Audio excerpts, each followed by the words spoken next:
Welcome. You're listening to Latin Waves with your hosts, Sylvia and Sylvia Richardson. Latin Waves is more than just hot rhythms. This is a show about community, about creating a culture that is inclusive and based on fairness. Because everyone deserves dignity, respect, and has something to contribute. A new world is possible, and it all starts with us. I am delighted to be joined by Jorge Martin. He's the secretariat of Hensa Venezuela. Welcome to our program, Jorge. It's a pleasure to be with you again. One of the things that has been in the backdrop has been the imperial aggression that continued throughout COVID, whether it be with sanctions against Venezuela, whether it be the complete silence against the violence in Colombia against workers and people uprising in Colombia, whether it be, simply the millions of people who die from hunger every day, far more than from, the virus. So now we are seeing a very aggressive campaign, not just to exacerbate the violence against one country that has been for decades aggressed by the imperial powers of the U.S., Cuba. So can you paint a picture of what's going on and why now? In order to explain the situation in Cuba, you have to have an understanding of a few basic facts that come before what's happening now. But let's start with what is happening now. What's happening now is basically on the 11th of July, on Sunday, there was a protest in the town of San Antonio de los Baños, which is about 25 kilometers southwest of the capital, Havana. And a number of people, a few hundred, perhaps 200 people came out on the streets. They were protesting. And the immediate cause for this protest was twofold. One, there have been a series of power cuts in the town, and not only in the town, in other towns and cities across Cuba, and the people in San Antonio de los Baños were worried about this, and they started circulating a call for a demonstration on social media, and these power cuts have been quite damaging. In some cases, they've been going on for 6 hours a day, and obviously it makes everyday life very difficult. The cause for these power cuts is there are several causes, but one of the causes is a fault at a nearby power station, and the fact that the government has found it very difficult to import the necessary parts in order to repair this electricity plant. So this is not a usual occurrence. It's an unusual thing, and that's why people were coming out on the streets, and also some of the people out in the streets in San Antonio were shouting, "We want vaccines, we want vaccines." And it is also the case that in the last 10 days, perhaps 2 weeks, there has been a sharp increase in the number of COVID cases in Cuba. Cuba had controlled the pandemic in a very effective way by implementing measures of social distancing. Anyone who tested positive was taken to a quarantine center funded by the state.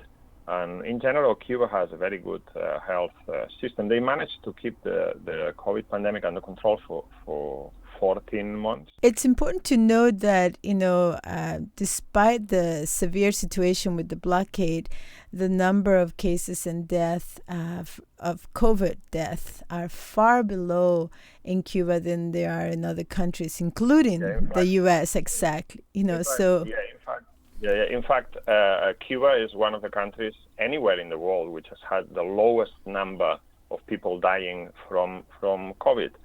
And it's the lowest in Latin America. Not only this, but also Cuba has developed 2 vaccines, which are now going to be approved, homegrown vaccines through the Cuban biomedical industry, and has already vaccinated 15% of the population. But at the same time, something happened about 10 days ago.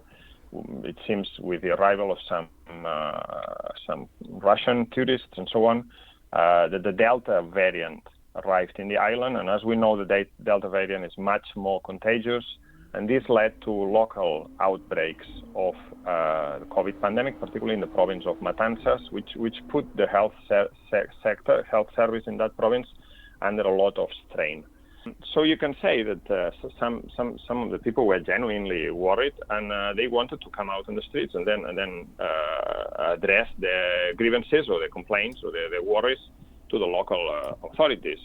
And that's neither here nor there. It's not a bad thing. But there are a number of other elements. One, I will say, is the fact that for days before this protest, there had been a concerted campaign on social media against Cuba. And this campaign was organized around the hashtag SOS Cuba. Basically, it was trying to exaggerate the COVID outbreak in Cuba. They were spreading false information about the situation in Matanzas, in the province of Matanzas. They said the local hospital has no electricity. People are dying because there's no electricity. There's COVID patients out in the corridors dying. And all of this was not true. The situation is not very good. There's been a big outbreak in Matanzas, but the situation was not as it was being painted. So the idea was to create a situation of panic and anxiety amongst the people who were receiving this news. And also then this was combined with the idea that Cuba needed a humanitarian intervention. And they basically roped in a number of artists, famous people, and so on, to basically get behind this SOS Cuba hashtag. And obviously demanding a humanitarian intervention in Cuba is completely scandalous on the part of the United States. The United States is creating, if anything, a humanitarian crisis in Cuba by blockading and embargoing the country in the middle of a pandemic.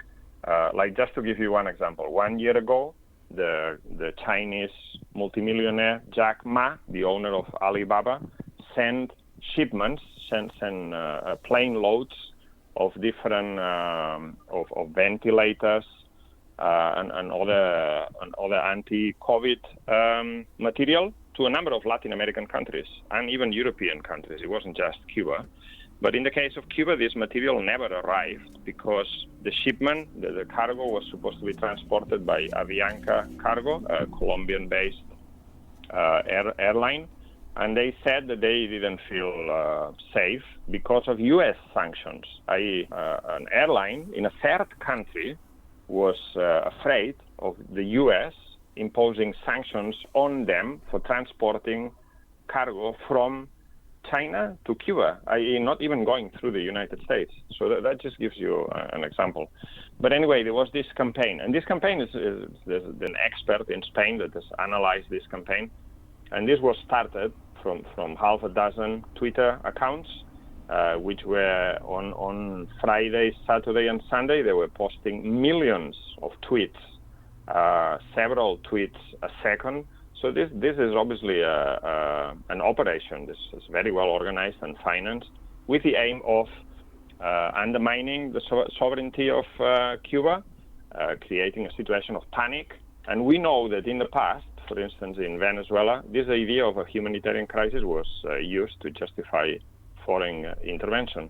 So, but I will say that this played a part in these protests. I.e., the people in San Antonio came out and they said, some people, a few hundred, came out and said, we want vaccines. Why did they say that? Because they thought the situation was much worse than what really was.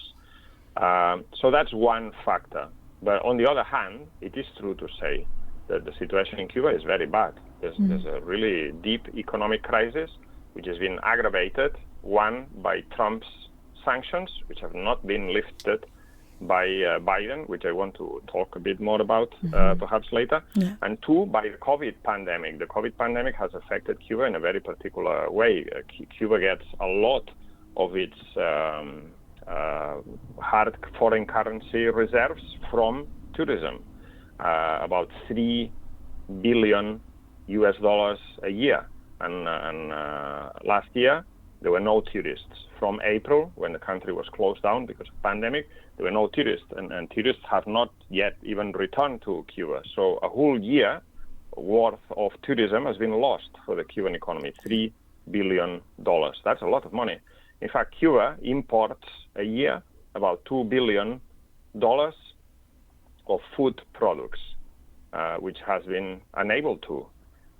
So this has led, in turn, to a big scarcity of basic products, of medicines, and it's aggravated the situation that was already not very good before. Yes, I want to talk about the history, why Cuba poses such a threat to the capitalist system of the United States, and that seems to be governing the whole world. Why can a tiny little island be such a threat to them?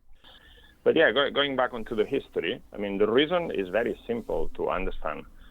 In 1959, Cuba had a revolution. And this revolution was mainly about two things. One, about the Cuban people deciding their own future free from U.S. imperialist intervention. Ever since Cuba gained independence in 1898, it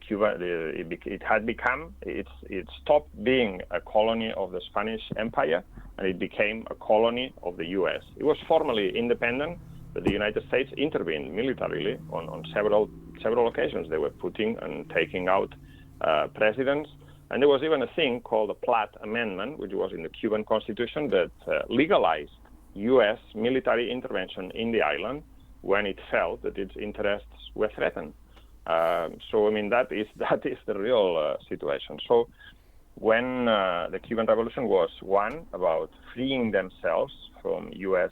interference and becoming free, really free, and second was about improving the lot of the majority of the people, the workers, the peasants, the poor, who were living in very bad conditions prior to the revolution, while the island was the brothel of the United States and was dominated by United States multinationals and United States mafia gangs. As you can see in the film, The Godfather, where it's very well represented. So this is the reason. They had a revolution for these two reasons, for national independence and for social liberation. And at the beginning, this revolution was not against capitalism. This was not in the program of the Cuban revolutionaries in 1959.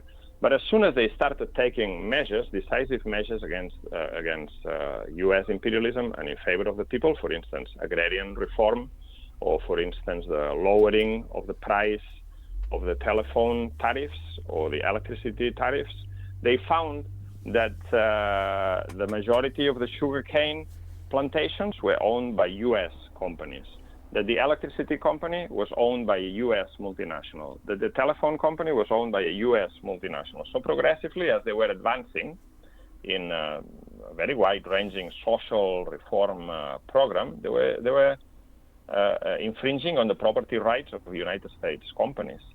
And very soon, by 1962, just by carrying out a social program, they had abolished capitalism. They had expropriated all of the capitalists, which were in the main U.S.-based capitalists and the local puppets. So a small island, 90 miles from the United States, the most powerful imperialist country on earth, had carried out a socialist revolution. And not only this, but through this socialist revolution, they managed to massively increase the living standards of the population. For instance, in relation to health care, in relation to education, there was a program to abolish illiteracy, which they did in a very short space of time. In Cuba, university education is free of charge, very open to everyone. You don't end up your university years with a massive student debt hanging from your neck, and many other things. One of the first things that the revolution did already in '59 was to abolish rents. And tenants became the owners of the flats they'd been paying rent in for a long period of time. So all of these massive conquests of the Cuban Revolution were possible because of socialism, and they were a threat to the United States. Why? Because the conditions of Cuba were, and still are, the conditions of many of the Latin American countries. And so Cuba provided the threat of a good example, the threat of what was possible if you freed yourself from imperialist control, and if you abolished capitalism, things could massively improve for workers and peasants. And this was an example to follow for millions of workers, peasants, and poor across Latin America and beyond across the world. So this is the reason why the United States, from the very beginning, under Democrat and Republican administrations, has tried to put an end to the Cuban Revolution. There's been dozens of assassination attempts against Fidel Castro, who's obviously now dead. But as long as he was alive, they wanted to kill him. And there's been a very cruel and sadistic, I will say, embargo on Cuba, which was imposed in 1960. In 1962 is when the embargo started. And ever since, the United States administrations have tried to strangle the Cuban Revolution and overthrow it, and they have failed. This is another thing that riles with them. They've not been able to carry out their designs. So this is very important. If you don't understand this, you can't understand anything that's happening in Cuba today. This is the basis of the whole situation. And this embargo has been tightened by Trump. In fact, the Trump administration introduced 243, I think it is, 243 new measures to strengthen the embargo, which had been partially eased under the Obama administration. But for instance, the last measure that Trump took before he left office was to sanction, to introduce some financial sanctions that made it impossible for Western Union, which was carrying remittances from Cubans in the U.S. to their families in Cuba. This is no longer possible. And Western Union closed its operations in the island in December last year.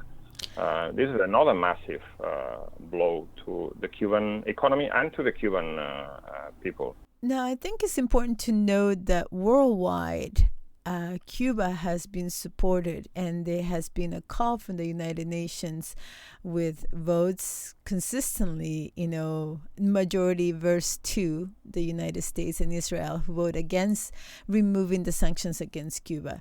Can we talk a little bit about this and the significance this has? Yeah, 20 years now that the United Nations General Assembly has voted consistently since 1992.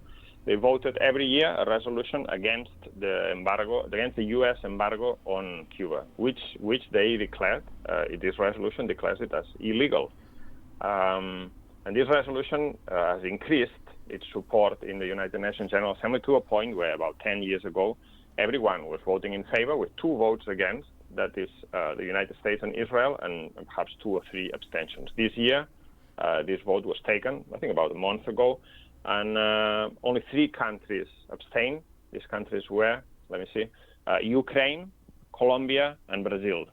And 2 voted against, that is the U.S. and Israel, as you said. This means that 180, can't remember, 185 or 86 voted in favor of this, including allies of the United States in Europe, Canada itself. I mean, the thing is so scandalous that the U.S. has become completely isolated. However, as we know, the United Nations is no more than a talking shop. If they pass a resolution which is against the United States will ignore it. And if the United States manages to pass a resolution in its favor, then they will use the United Nations as a cover for their imperialist designs, which they have done on many occasions. But nevertheless, it shows how scandalous this embargo is, and the strength of the body of opinion that exists amongst the nations of the world against it. I mean, this is every year there is a massive defeat for the United States policy at the United Nations General Assembly on this question. At the heart of it really is, do workers have a right to organize themselves and have a system other than capitalism to run their affairs? And how do we as workers unite in a way that, we have a clear and, a clear stance against what moving beyond capitalism means for us? Yes, I mean that's the crucial question. I think this is the reason why they are so adamant to destroy the Cuban revolution, because the Cuban revolution shows that in Cuba, the private profit motive running the economy doesn't exist. The economy is run on different grounds, and this is what allows them to provide health care and education for all. And also, for instance, the fact that they have this medical industry that has developed two vaccines. I mean, which other country of a similar economy size, similar size as Cuba, economy-wise, has developed two vaccines? Why? Because they have decided, it's a conscious decision to invest money in developing a medical industry and a drug pharmaceutical industry. While in the rest of the world, the pharmaceutical industry is in private hands and is based on making profits. In Cuba, it's based on developing drugs that can cure people, that can be useful for people. I will say, however, that the system in Cuba has many faults, deficiencies, and I wouldn't necessarily say that the workers are in control completely. No, in Cuba there are bureaucratic deficiencies in the system, but these deficiencies are also partly caused by the fact that this is a revolution isolated in a small island in a sea of capitalism, of hostile capitalism. And in any case, these deficiencies, which do exist in Cuba, will not be solved by overthrowing the revolution. As I said before, the reason why people have come out on the streets is because the situation is bad. But nevertheless, the people who are capitalizing these protests is the reaction, is the counter-revolution. And they started with slogans like "down with the dictatorship," "down with communism." And if this happens, if the revolution is overthrown, then the situation will not be better for the masses. It will be worse. First of all, free healthcare and education will be abolished, destroyed. The conquest of the revolution will be destroyed. And the poor people, many of whom were in these protests, will be the ones to pay for this. If you wanna see what Cuba will be if capitalism is restored, you just need to look at Haiti or the Dominican Republic, which are in the neighboring island, where the majority of the population live in extreme poverty under U.S. domination. That's what capitalist Cuba will look like. So that is very serious situation. The other thing is that the mass media internationally have magnified these protests, which I will say were significant. Let's be clear. These were the biggest protests against the government in Cuba, perhaps since 1994, and they were more widespread geographically than the ones in 94. However, we have to think about the exact proportions of this. For instance, in Havana, which is a city perhaps of 2-3 million people, about 2,000 or 3,000 came out on the streets to demonstrate. That is not the people of Cuba protesting against the government. It's a section of people came out, yes, to protest. But what the media also don't tell you internationally is the fact that there were protests, there were people who came out on the streets to defend the revolution. The President Diaz-Canel said, look, this is a very serious situation, and I call on revolutionaries, I call on communists to come out on the streets, defend the revolution. And there were large numbers, which you haven't seen on your television screens or on your newspapers. Or rather, I will say you have seen them, because the point is that many of the international media outlets have used images and pictures of pro-government demonstrations, pro-revolution demonstrations, to illustrate their stories, exaggerated stories about protests against the government. And you can see this very easily, because you can even see July 26 movement banners in some of these pictures. And the July 26 movement is the movement of Fidel Castro and Che Guevara that started the revolution in 1959. So they're also manipulating the information. And this is not a question of the people versus the Cuban government. No, in Cuba there are many different opinions, and there's a large body of people who are in favor of the revolution, who understand that the situation is not very good, the situation is very serious from an economic point of view, But that overthrowing the revolution will not solve anything. That the revolution needs to be defended, and yes, it needs to be improved, perfected, made better. But they are prepared to defend the revolution if anyone tries to overthrow it by force, and particularly if behind these forces is U.S.